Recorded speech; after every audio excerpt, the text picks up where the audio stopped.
खरं तर आज स्वयंपाकाचा खूप कंटाळा आला होता. मग विचार केला की आज काहीतरी असं बनवूयात जे अगदी झटपट बनेल आणि ज्याने पोटही भरेल.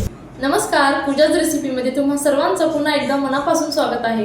तर आज आपण बनवणार आहोत इंद्रायणी तांदळापासून मसाले भात. चला तर मग रेसिपीला सुरुवात करूयात. मसाले भात बनवण्यासाठी लागणारं साहित्य मी कट करून घेतलेलं आहे. यामध्ये एक बटाटा, गाजर, शिमला, एक टोमॅटो आणि एक हिरवी मिरची कट करून घेतलेली आहे. तसेच 10 ते 15 लसणाच्या पाकळ्या चॉप करून घेतलेल्या आहेत आणि थोडा फ्लावरही घेतलेला आहे. त्याचबरोबर मी इथे काही खडे मसाले घेतलेले आहेत. त्यामध्ये तेजपत्ता, 2 लवंग, 1 इलायची आणि थोडी दालचिनी घेतलेली आहे. मसाले भात बनवण्यासाठी मी इथे 2 वाट्या इंद्रायणी तांदळाचा वापर केलेला आहे. तर सगळ्यात आधी आपण पातेल्यामध्ये 2 चमचे तेल टाकून घेतलेलं आहे. तेल गरम झालेलं आहे. आता त्यात खडे मसाले टाकून घेऊ. त्यानंतर कट केलेली हिरवी मिरची आणि चॉप केलेलं लसूण टाकून घेऊ.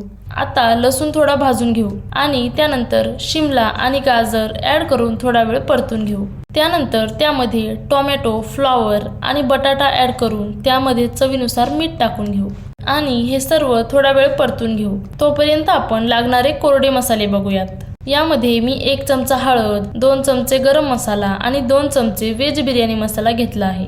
आता हे सर्व मसाले ऍड करून घेऊ आणि परतून घेऊ. आपले मसाले करपू नयेत म्हणून त्यात थोडंसं पाणी ऍड करून घेऊ आणि 2 मिनिटं झाकण ठेवून मसाला शिजवून घेऊ. आता आपले मसाले मस्त शिजलेले आहेत. आता त्यामध्ये धुवून घेतलेले तांदूळ ऍड करून घेऊ.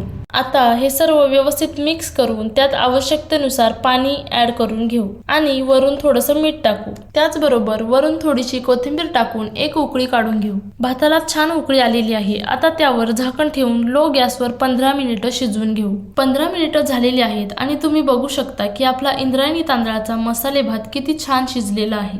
रेसिपी आवडली असेल तर एकदा नक्की ट्राय करा. अशाच नवनवीन रेसिपीसाठी पूजाच रेसिपीला लाईक, कमेंट, शेअर आणि सबस्क्राईब करायला विसरू नका. भेटूयात नेक्स्ट व्हिडिओमध्ये एका नव्या रेसिपी सोबत. थँक्यू.